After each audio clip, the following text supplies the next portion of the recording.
You're listening to the Good Question Podcast with Richard Jacobs. Our goal is to make each of our guests exclaim, that's a good question. I don't know the answer. Because when that happens, it means you, the listener, may be inspired to learn more beyond the interview and to ask great questions yourself that lead to new insights. In this podcast, we cover historical and current anthropology, comparative religion, and history. Welcome, and let's get started. Hello, this is Richard Jacobs with the Good Question Podcast. My guest today is Dr. Liz Lyster. She's an OBGYN, MD, expert in perimenopause and menopause. So we're going to talk about that. Obviously, I have no personal experience with it, but I know it's a big topic that affects half the world's population. Welcome, Dr. Lyster. Absolutely. Thank you for having me. You bet.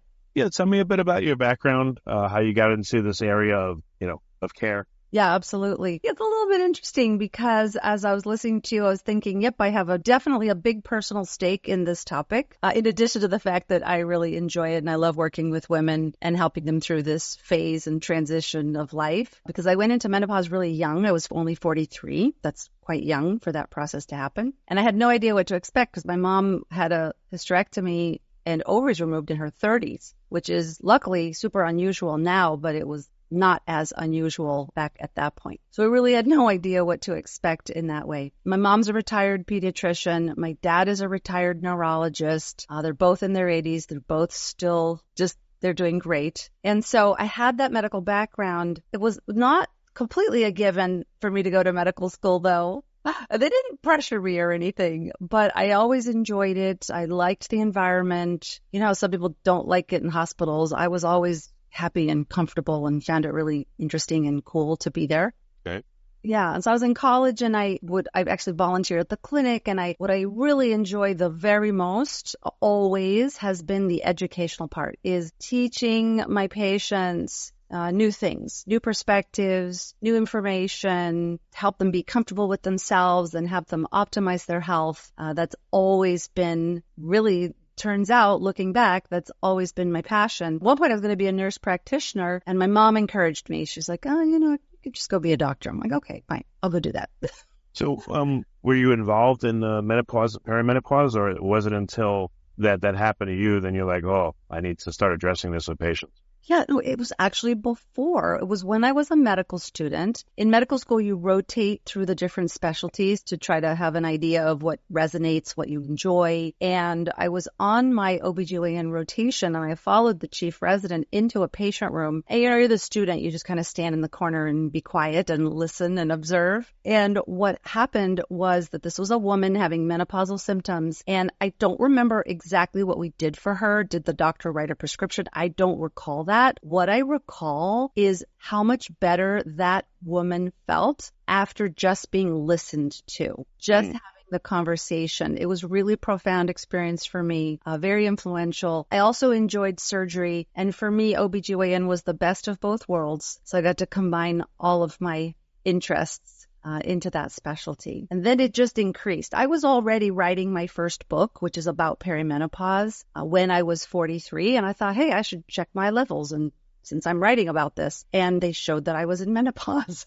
So that was cool. Yeah. How does that work? What are some of the symptoms that a woman will have that tell her she's either entering perimenopause or in it, or menopause itself? Yeah. This is an extremely important question, because a lot of women will have these symptoms and not really realize that it has a hormonal component. And unfortunately, sometimes the doctors won't even realize. So it can be very generalized, nebulous kinds of symptoms like fatigue, irritability. It can be some of the more clear-cut ones that people know about, like the hot flashes and night sweats, like in Menopause, the musical, they do lots of fun dancing numbers about those more common ones. But it can be more general. It can be weight gain despite the same eating, the same exercise. That's another one. Sleep disruption is quite common. Decrease in libido, which is not only about sex, it's motivation and drive. So a lot of those, those are kind of the major ones. But there really can be dryness, but women can have dry eyes. There's really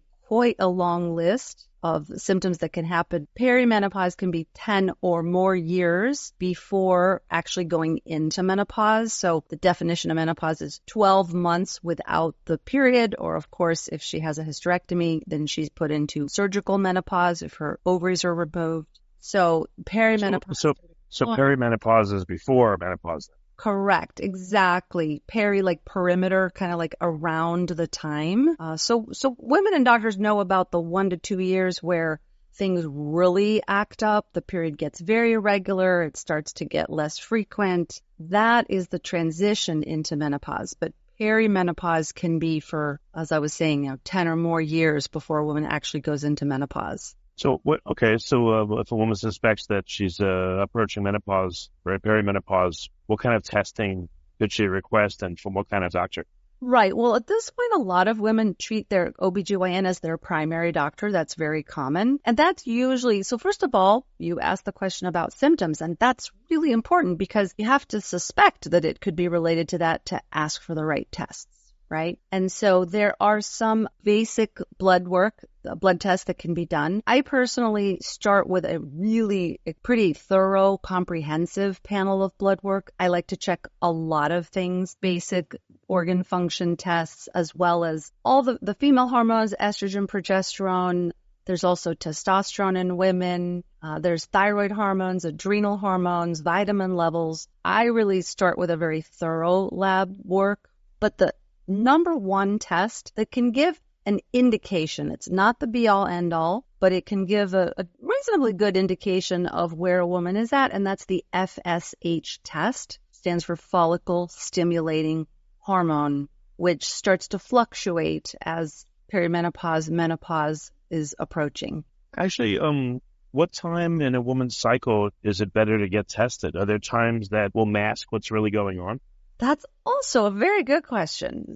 Since you have not been through this experience yourself, you're asking just very good questions for people to get from listening to us what to ask your doctor for. So that's exactly correct. In a 28-day, which is the typical menstrual cycle, the day so if a woman's still having her period, the one day to really check where things are at related to perimenopause and menopause is day 3. Day 1 is the first day of the period. So about a couple days after the period starts, that's day 3 of the cycle.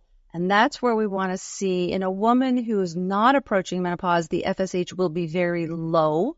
But as the ovarian function starts to decline, her ovaries are starting to consider retirement or heading into retirement, the follicle-stimulating hormone goes up. The brain detects the lower function of the ovaries and tries to kind of crack a whip, if you will, and they release more, the brain releases more FSH, more follicle-stimulating hormone, trying to get those ovaries to function. Good. And then shortly after that, will there be a big drop-off after a certain period of time where it gives up, or does that feedback mechanism keep working and then eventually things change dramatically? It does keep working. So when a woman completely goes into menopause, the FSH goes up and stays up. Okay, that makes sense. All right. Yeah, exactly. So the pituitary continues to detect there's no more circulating estrogen. Now, if a woman chooses to use hormone replenishment therapy, which is what I like to use as the initials HRT, others use hormone replacement therapy. But when a woman uses HRT and then she's introducing or reintroducing some estrogen into her system, then the FSH will respond and will come back down. Does the high FSH have any physiological effects? Does it cause any symptoms itself? There is quite a bit of data that indicate that it's not good to have higher FSH levels. Now, I'm not totally convinced about that. I really think that it's the lack of estrogen that's causing the health problems, not the FSH itself, although quite a few studies have been done looking at higher FSH and different health outcomes. Are the symptoms, if someone's in perimenopause, different from menopause?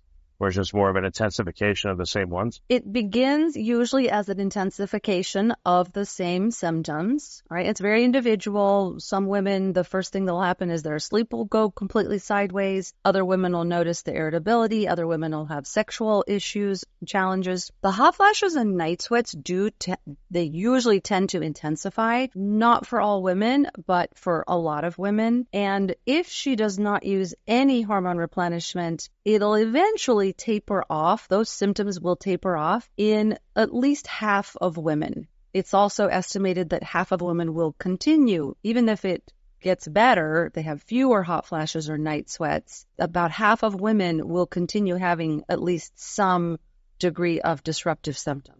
So HRT, it seems like, is a little bit controversial. I guess some doctors or studies say yes, some say no. What have you observed with it? Is it safe, and how is it done safely versus not safely, let's say? Yeah, absolutely. So we'll start with how to do it safely, and we'll back up and talk about the dark shadow of one particular large study that was done over 20 years ago that has had people really be afraid and concerned about its safety. So the safe ways to use to replenish hormones for estrogen means that we need to use estrogen through the skin. So that can be topical gels, it can be patches, can be hormone pellets that are put into the sub-Q tissue in an office procedure every few months. Patches are once or twice a week. The gels are daily. As long as we go through the skin, we're not doing the oral estrogen, which we can include the birth control pill in oral estrogen. That stimulates the liver to produce clotting factors. So the cardiovascular issues that some have associated with HRT were entirely from the fact that the estrogen was given orally. So that was some of the heart health challenges that happened with that. So estrogen through the skin is number one. Number two, that we've also learned in the last couple of decades, is the progesterone needs to actually be progesterone. And the word we like to use is bioidentical. Bioidentical, a lot of doctors kind of bristle a little bit at the use of that word, but all I mean when I use it is structure of the molecule is the same as what the ovaries used to make plenty of. Now they're not making as much, and we don't get the benefits. And so the large Women's Health Initiative study from 2002, 2003, that's the study that showed a trend, it did not reach statistical significance, but it showed a trend in the women who were they were given an oral estrogen, that's not good, and they were given a non-bioidentical progestin. They started to have, it exhibited more trend towards more cases of breast cancer, so they stopped that study. Right. And there was a whole nother arm of the study in women who were only given estrogen. They weren't given the progestin. That arm of the study continued for 2 more years, and it showed the women getting estrogen had a lower incidence of breast cancer, which you can imagine at that point, it just barely made the news at that point, because the oral estrogen had other problems, but we really, the wrong women were studied. They were all women who were well into menopause when inflammation already sets in due to the lack of the hormones. And so we now look back at that study and we just see so much wrong with it. And it's really unfortunate they keep producing papers from this study, from this group of women. Oh, it's taking on like a life of its own. You can't get rid of it. Correct. And we've got this whole generation of doctors trained, over 20 years. That's a long time to be operating under incorrect information. The North American Menopause Society they're catching up. They issue a position statement every 5 years. The last one was in 2022, and they said a lot of good things that people like me who've already been specializing in menopause for a really long time, we already knew these things, but at least they're getting the word out to more mainstream doctors that, for example, there really isn't a cutoff age at which, like, if you have not started HRT, you're out of luck. That was one of the original conclusions after that big study. That's not true. My oldest patient right now is in her 80s. She just got married a couple of years ago. She wants to really feel good, so she loves her HRT. So What if a woman has had like incredibly low levels or no estrogen for years, and then all of a sudden she starts taking the hormone replenishment? Is there a jarring event that happens in the beginning as she gets used to it again, or what happens? Well, I like to take a start low, go slow approach for that very reason. You're absolutely right. So some women, I have several women like this in my practice where they did the transition into menopause pretty smoothly. They felt okay. They didn't really feel big disruptions in their life and their sleep. And so they did not feel prompted to go to their doctor and say, you have to help me, please give me something, give me the hormones or some type of help. And then about 5-10 years into things, it becomes like a perfect storm. All of a sudden she can't sleep. All of a sudden her motivation, the bottom just drops out, and she's still only 60. She's not retired from work yet. A lot of my women in my practice. Okay. So that is, it's very individual. And with everybody, no matter what, I still like to start low and just dial things up slowly. My goal, which I contrast with like a full, I'm definitely in the anti-aging world in terms of medicine, the more preventive approach to medicine and medical care. But I'm not trying to get people to have the levels of a 20-year-old, you know? Okay. I just want her to feel good. What are her goals? Yeah. So anecdotally, what do patients say as they start to get, the hormone replenishment? What happens like in the first week? Then after that, what does it settle into? Yeah, great. So there's what I call the hormone time frame. The hormone time frame is about 8 to 10 weeks until the body and the cells in her body, and men too. Men are about 10% of my practice. I love taking care of men because things are more straightforward. There are fewer moving parts in terms of all the hormones that we want to improve, improving testosterone. So we've got to give the cells those 8 to 10 weeks to really realize that those cells are under new management, as I like to say. So typically women will feel some degree of improvement within the first month, but then couple months, 3 months, up to 4 months, that's when we really can make adjustments, figure out how she's responding, what other adjustments do we want to make. So that's a good time frame. And then 6 to 12 months is where we're really doing more fine tuning. And I want to make sure that she's getting the specific improvements that she's looking for, if it's sleep or metabolism or libido. So that's about the arc of the time frame. And then we figure out what the maintenance regimen will be. Well, one thing I've noticed, there was like clinics for men where you get testosterone replacement. They don't look at treating the couple. So like if, let's say you have a couple and, they're married for many years and they're like 55 and, all of a sudden the man gets like testosterone replacement or the woman gets estrogen replacement. And now one of them is amorous and the other is like, where is this coming from? It's been years. That's right. Can it actually screw up a relationship or pressure it in a bad way if one person is treated but the other's not? I think yes. We call that a libido mismatch. And that's not good. That is not what we're going for. So and also I have a friend who's a coach and she uses the word ecology, like looking at the whole ecology. And I go there with my patients. When we get started, women fill in, and men also, but the women fill in a really detailed questionnaire. I really ask all these personal questions because that's very important, I don't want to create a libido mismatch. I don't want to create frustration, all right? And so it's a balance between helping her feel better or him feel better, but not creating a problem that wasn't there prior in their relationship. That's super important, right? This is a whole time of life.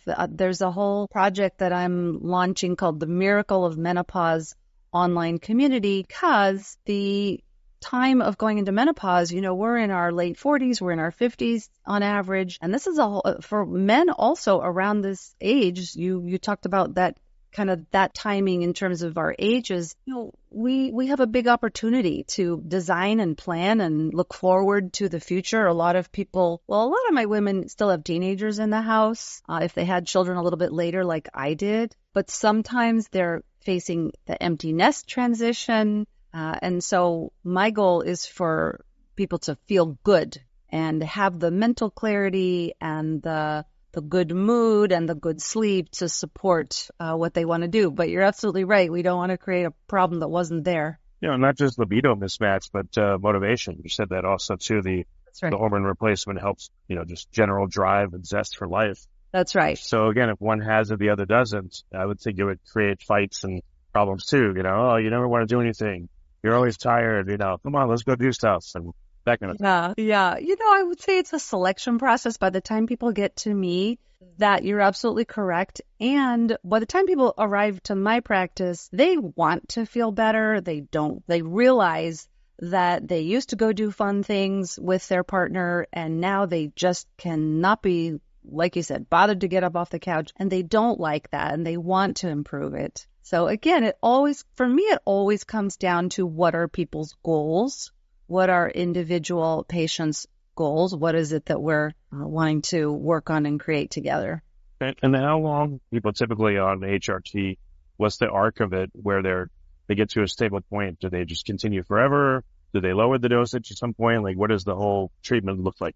Yeah, beautiful. So that's probably everyone's number one question. So the first thing I like to say for that question is that using HRT to feel better does not commit anyone, woman or man. It does not commit them to use it forever. So that's really important, because I think a lot of, especially with the fear that's unfortunately surrounding HRT, a lot of women are afraid. They're like, oh no, I'm going to tough it out. I'm going to just suffer for several years because once I use hormones, I will always have to. And that's not true. So that's really important. I always like to emphasize it's not that women have to use HRT, but that they can use it and it doesn't commit them to using it forever.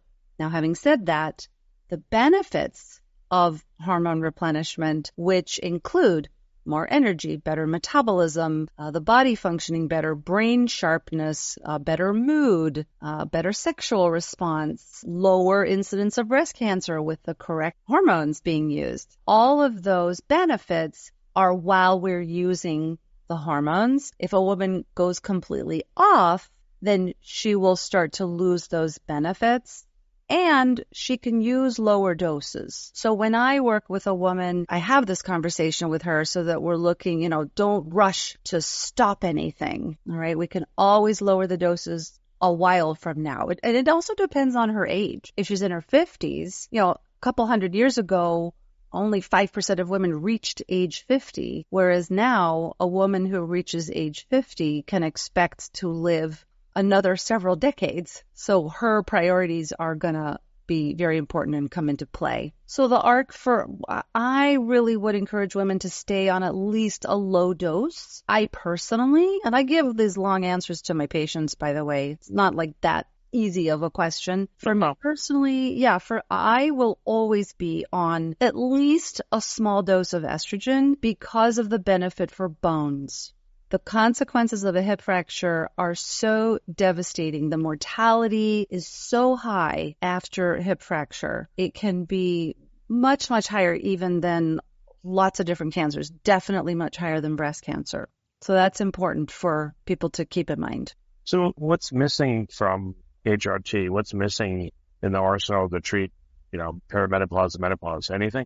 Yes. From a pharmaceutical standpoint, in the United States, at this point in time, women do not have any options for testosterone. I love testosterone for women. It can be very helpful. It's also protective of the breasts. It helps with mood. I consider it a mood stabilizer. I think it's the main reason, men have 20 or more times as much testosterone as women do. And I really think that it's the reason that sometimes men look at us and are like, there's no actual problem here. So I really consider it a stabilizing hormone. Can help with libido. It's not the main driver for women, but it can help. So it has a lot of benefits, and we get it from compounding pharmacies, which, contrary to popular belief, are in fact well regulated. It's not the same system as all the other big pharmaceutical pharmacies that normally carry all the pharmaceutical medications, but they do have good regulation. They do a lot of internal testing for quality control. They want to provide good, safe, quality products for their patients. So that's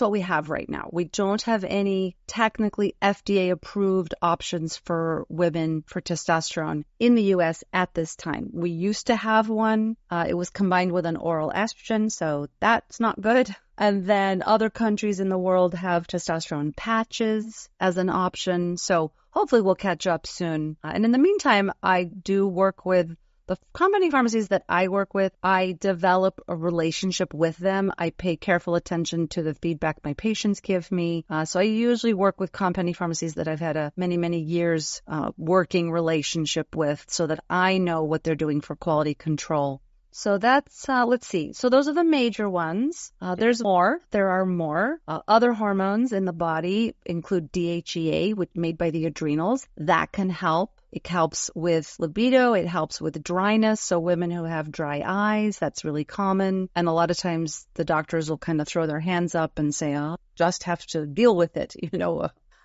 DHEA can be very helpful, as well as pregnenolone. And those are hormones that are available as over-the-counter supplements. So that's kind of interesting, right? Because, because a company, like a pharmaceutical company, cannot develop a patent on something that occurs in nature. So DHEA and pregnenolone I don't know the whole history of how that came to be, that those are available as over-the-counter. And people do that. They find out, they read about them, they read about those hormones, they buy the supplements online. And a lot of people come to me after spending a while trying to figure things out on their own. And then when they get to me, that's when we get organized, do the full baseline testing, interpret to optimal. All right.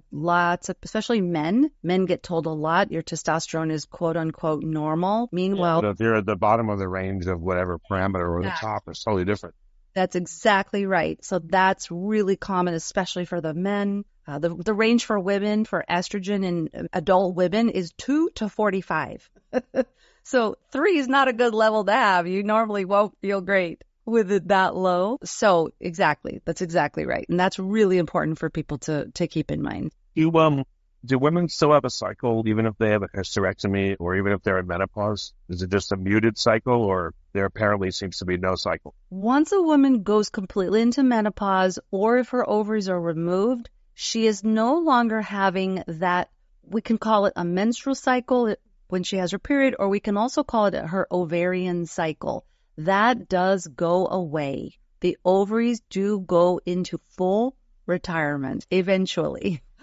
So the hormones, whatever levels they're at, they don't tend to move up and down very much, or do they still a little bit? Is there any variation in why? If so? All right. So they decline, the levels decline. So for example, progesterone can decline in a woman as early as in her 30s. Progesterone calms the brain and helps with sleep. So if a woman's having sleep disruption, a lot of times she'll go to the doctor. The doctor say, well, you're having your period, so it's not your hormones. And they'll give her what I call a Band-Aid medication, like a sleeping pill or an antidepressant if she develops mood issues. So that's very important for women to keep in mind. So those changes are happening leading into perimenopause. And then in menopause, once those ovaries are completely in retirement, she's not going to have estrogen, progesterone. The adrenals will take over making some testosterone, but half of it came from her ovaries before she went all the way into menopause. Okay. So is there anyone that doesn't need some kind of hormone therapy once they get to menopause, let's say? Or some people are lucky somehow?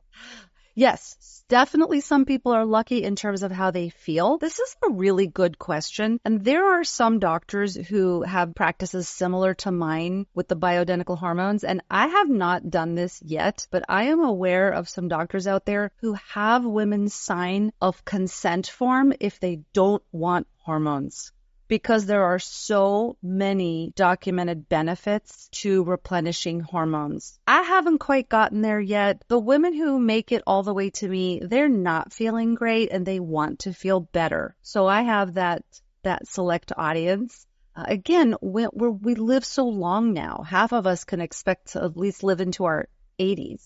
And so we want to feel good. We want our brain sharp. I work mostly online, but I still see patients in person in the San Francisco Bay Area. My office is in Silicon Valley. And I have lots of women. They're still in the workforce. They want to be on top of their game. They want to feel good. And hormones are just really, really helpful with that. The anti-inflammatory, really beneficial.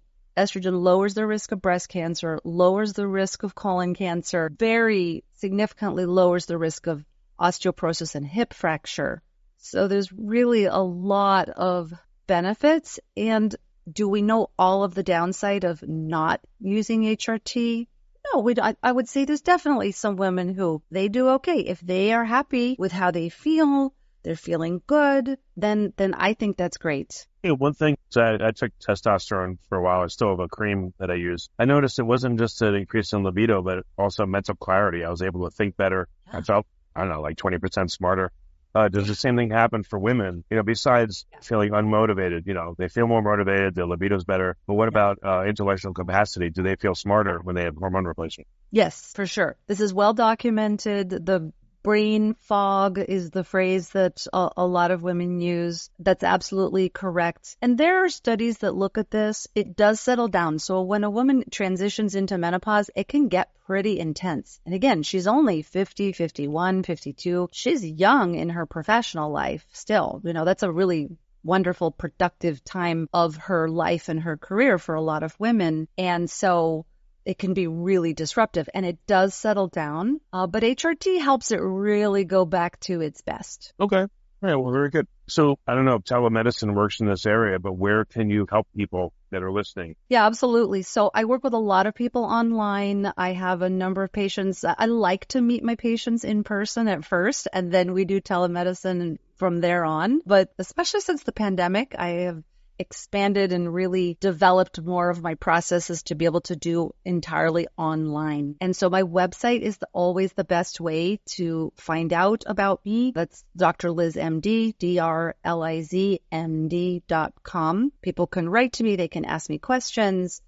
They can speak to my team. I have an amazing, wonderful group of women who I work with, and they're just phenomenal. So we really are committed to a very high level of care and taking care of people. And like I said, men as well, but about 10% of my practice. So 90%, vast majority are women, but the website's definitely easy place to find out about me and reach out to me if people would like to learn more.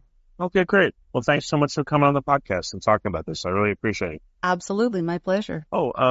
Dr. Lyster, I forgot to ask you, you mentioned, I believe, offline about a free book offer for listeners of this podcast. Can you tell me about that?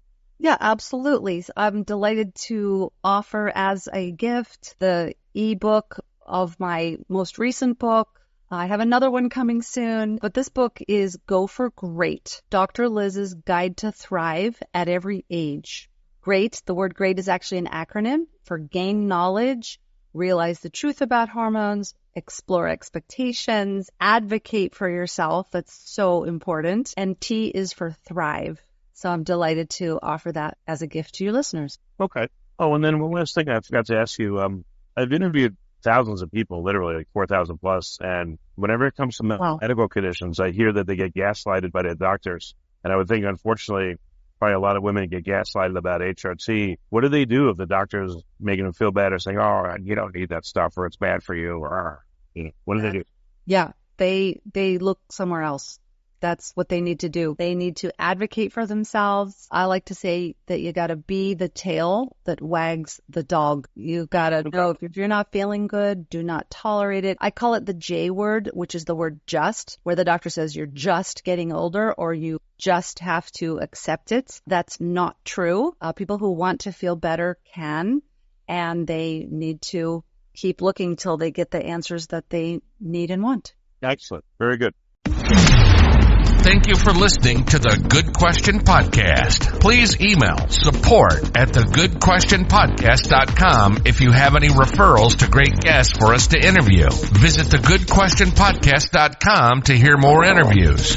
And please help us spread the word by rating and reviewing us on Apple Podcasts, iTunes, Spotify, YouTube, or wherever you listen to this podcast.